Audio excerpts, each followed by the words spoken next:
Can K-Luke take out Blanton straight from the barrel in a head-to-head double-blind tasting? Let's find out.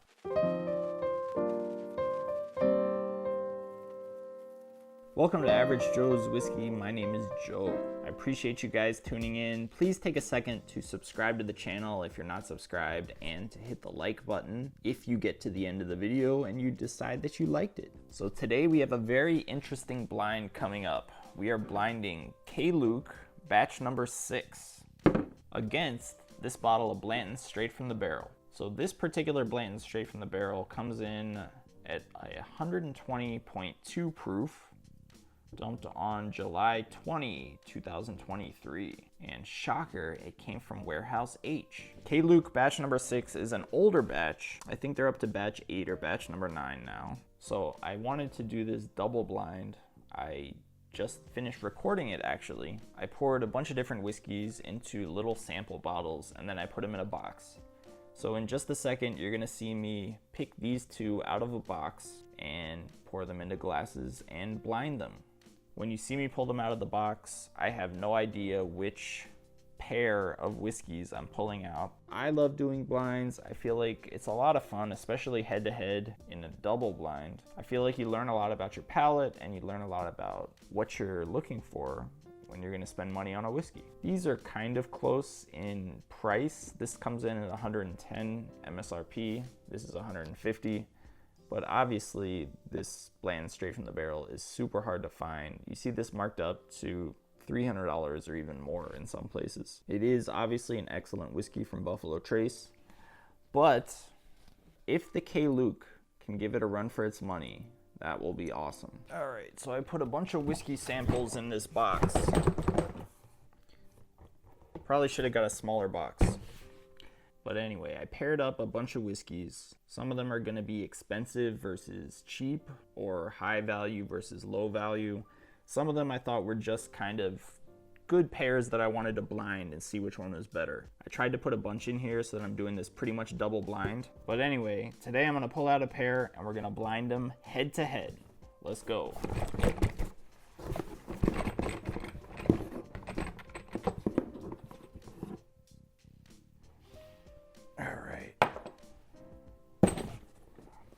So this is our pair for today.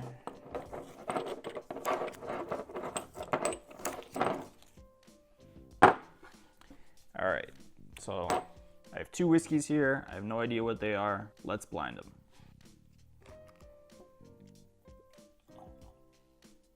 I'll just pour the whole thing.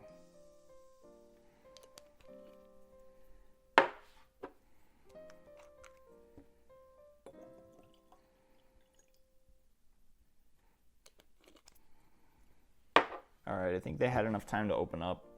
Let's get into them.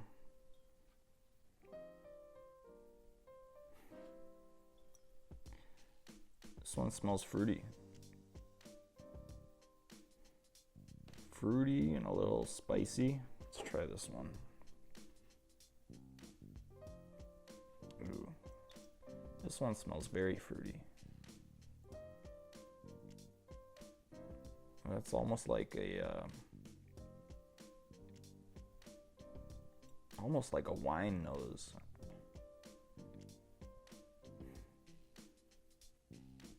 All right. Let's start with glass number 1. I'm calling this one glass number 1. I make the rules. Really nice nose on glass 1. Let's taste it.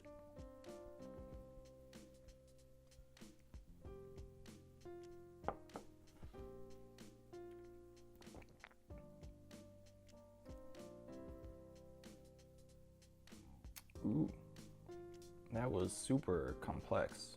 Really sweet, a lot of flavor all the way through, and a finish that just kind of went on forever. I feel like I got some proof on the finish, but not so much on the palate. Let's try it again.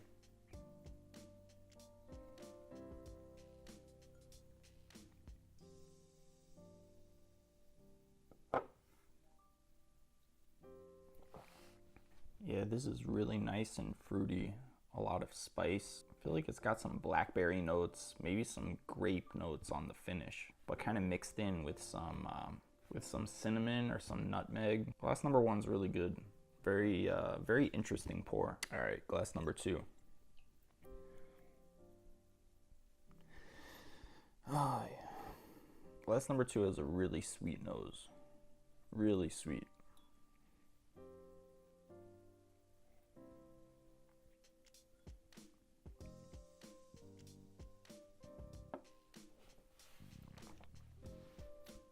Yeah, that's really sweet as well. I get a lot of like candied grape notes on glass number two. Let's try another sip.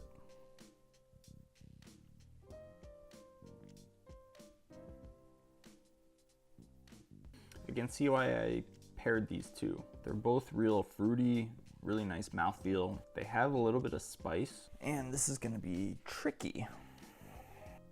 Back to glass one. So I'm getting some really nice vanilla notes coming out now, and there's some oak in there. Wasn't really getting any oak notes on glass two. Just a lot of layers to glass number one, like the fruit, the vanilla, the oak, a lot of depth. Feels like a very sophisticated whiskey. Very sophisticated pour here. Let's try it again.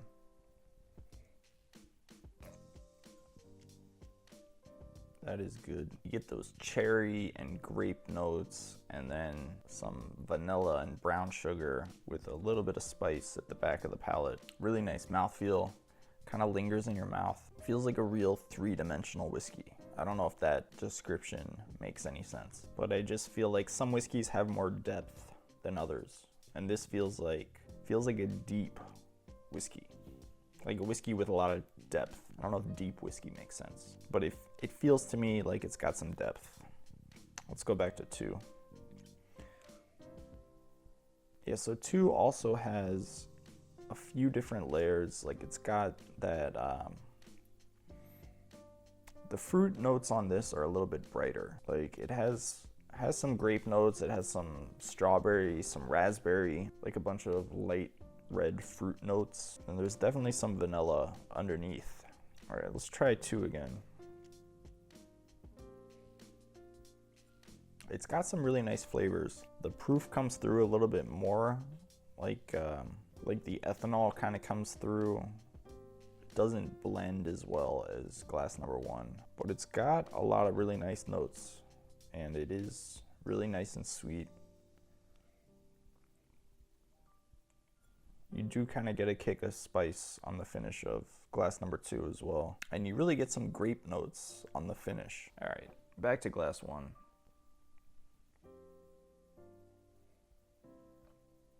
I feel like this one has to be a blend, just because it has so many different layers to it. It just really puts on a show in your mouth. Like I feel like it's got 10 different notes that I can't pinpoint all of them, but there's a lot going on in glass number one. Glass number two has some stuff going on as well, just not to the same level that glass number one has. Let me try two again real quick just to make it official. Just not quite on the same level as glass number one. I feel like glass number one might be a little bit older. I feel like it has more going on. It's probably going to be more expensive. But yeah, I definitely think glass number one is the clear winner. I would definitely say that glass number two is good whiskey. And depending on what these are, if this is like significantly cheaper than glass number one, then I guess it's possible that glass two could be the better value, although it would have to be a hell of a lot cheaper. All right, guys, enough with the suspense. I'm dying to find out what these are. Let's start with glass number two. So the runner-up that we were drinking was Blanton straight from the barrel. Wow. Did not see that coming. So what the hell was in glass one? Oh my gosh. Glass number one, K-Luke, batch 6. I was definitely not expecting that. So the Blanton straight from the barrel retails for about $150, but obviously these sell on the secondary market for like $300 and up. K-Luke you can find online for about $110. These are blends from Jonathan Massano coming out of Mississippi. Batch 6 is probably my favorite batch that I've tried. I don't think you'll be able to find this batch anymore. I think they're up to batch 8 or 9 now. But all of the K-Lukes I've tried are exceptional whiskey. But man, this just came across so fruity, so sweet. Honestly, I'm not sure how old the whiskey in here is. I heard that he does use older whiskey in the blends. But man, this makes me happy. Just seeing a bottle that's, you know, available, fairly easy to find. It is expensive, but it's a hell of a lot cheaper than a Blanton straight from the barrel. I swear these were both so fruity. So if you like those sweet, fruity notes, pick yourself up one of these 2 bottles. Obviously the K-Luke is going to be a lot easier to find, but man, good for K-Luke. Hats off to Jonathan Massano and K-Luke for creating this masterpiece. But anyway, that's all I got. Thanks for watching. Have a good night.